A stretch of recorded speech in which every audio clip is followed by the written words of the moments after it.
Alright, hey, how's it going, everybody? Welcome back to Country Brewster. Today we are going to be making strawberry Skeeter Pee. Yes, you heard that right. Strawberry Skeeter Pee. This is, so there's a recipe, it's called Skeeter Pee. It is, you use lemon juice. It's a good little wine. It's probably one of the cheapest wines that you can make out there. So we're just going to put a little spin on it, and we're going to add some strawberries. So I'm going to be making a 2-gallon batch. At the end of the video, I will show the ingredients list for a 1-gallon batch. And you guys can just follow along with me as we go on and make this delicious recipe. So first thing I need is 1 quart of lemon juice. There is just a little bit missing out of there, but it should be fine. And then strawberries, right? So I'm going to be using the Great Value brand frozen strawberries.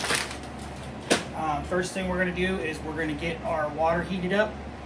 So I'm going to start doing that. We're just looking for, usual about 170, 180, somewhere around in there, low simmer. We're not looking for like a roaring boil or anything crazy. We just want something to where we shock that fruit and defrost it fast once we dump it in there. It also helps kind of kill any bacteria that may or may not be on the strawberries still after being frozen. So I'm going to start heating this up, and once we're up to temp, I'll bring you guys back. Alright, so we're about up to 150 right now.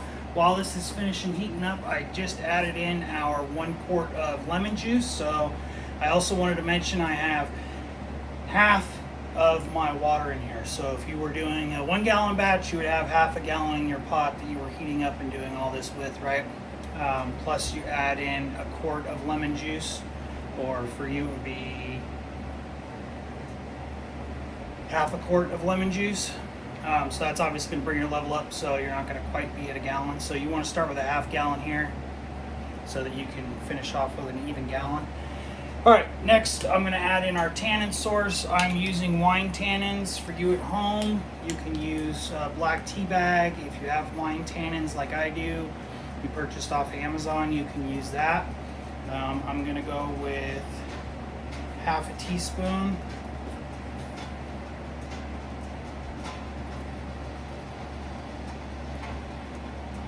Actually, I'm going to do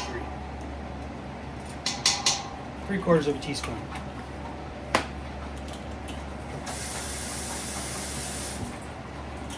Then we're going to add in our yeast nutrient now as well. I'm using Fermento.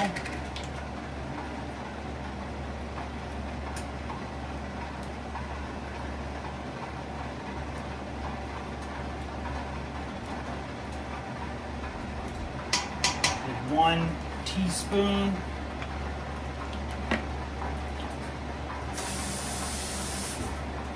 I highly recommend that you use the yeast nutrient with this one because it's such a high acidity wine because it's all lemon juice basically.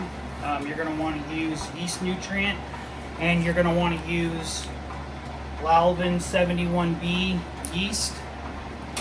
That yeast pretty much doesn't care about anything. It will ferment. So because of the high acidity level, I recommend using that, and I definitely recommend using yeast nutrient. I'm going to finish letting this heat up, and then once it's heated up, I'll bring you guys back and we'll get our strawberries in. Alright, we're almost up to temp finally. I'm going to go ahead and add in our sugar. For me, I'm doing 8 cups of sugar. If you're making a 1-gallon batch, that would obviously be 4 cups of sugar.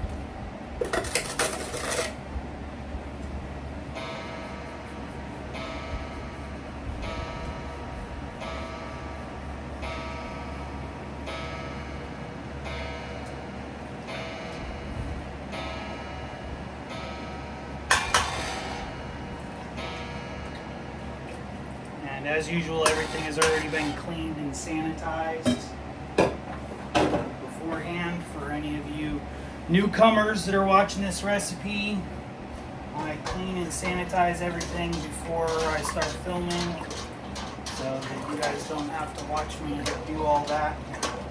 Try to keep the video short and entertaining.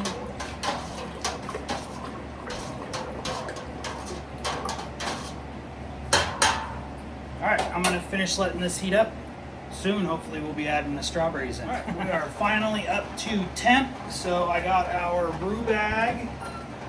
And we're going to grab our strawberries.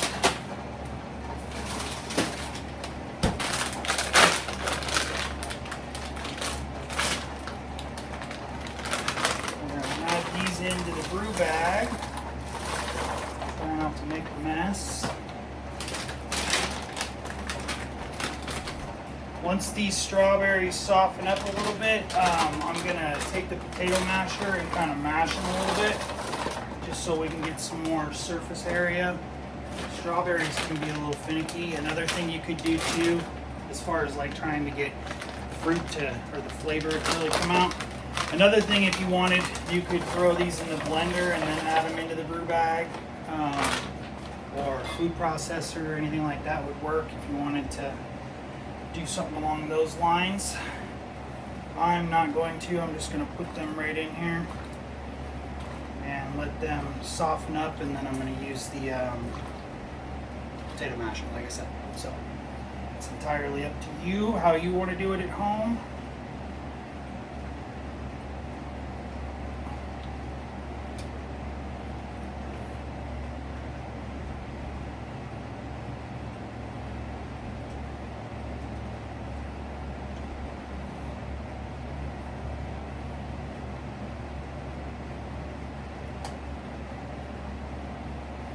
But I would say we're going to be just fine. Let me show you what that looks like.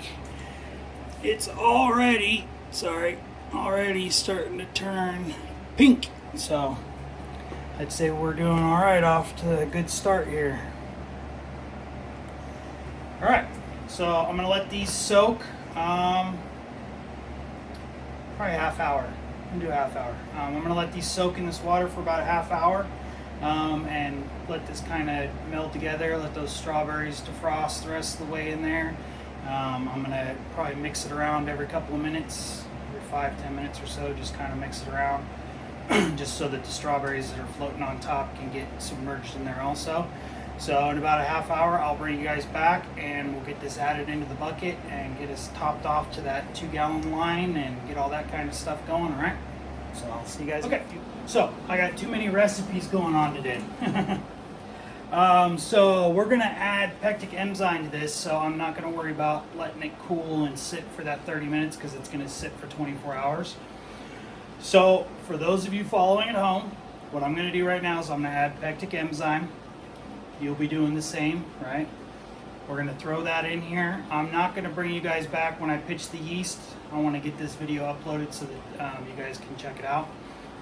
So pectic enzyme goes in, 24 hours goes by, then we add in our yeast, right? And we already discussed earlier, we're doing the Lalvin 71B. Just before we pitch our yeast, we're also gonna take our starting gravity at that point. Again, this is too hot still for us to do that, but this is a perfect time with the pectic enzyme and at this nice warmer temperature for all of this to just hang out in this bucket and really get all those flavors released, especially with the pectic enzyme in there helping to do that. So that's what we're going to do. I will show you guys the ingredients list for this for a 1-gallon batch. I really hope that you guys enjoyed this video, and I look forward to you guys checking out the next one. I haven't forgot about the giveaway for a hydrometer. I am trying to figure out how to do the random generator thing. It's taking me a little bit longer than I thought it was going to, so I apologize. I have not forgotten. I already have the hydrometer. I just need to figure that part out, and then I can get that sorted out and then sent out to the winner. So we'll hopefully be announcing that by next week, I would say. In the meantime, I got an upgraded glass hydrometer to the graduated one. Definitely the way to go. My plastic one is still holding strong, and I finally decided it's going to continue to hold strong, so I'm upgrading. It's 2 of these to fill that instead of 5 or whatever for the other one. So anyways, I hope you guys enjoyed the video, and here's that ingredients list.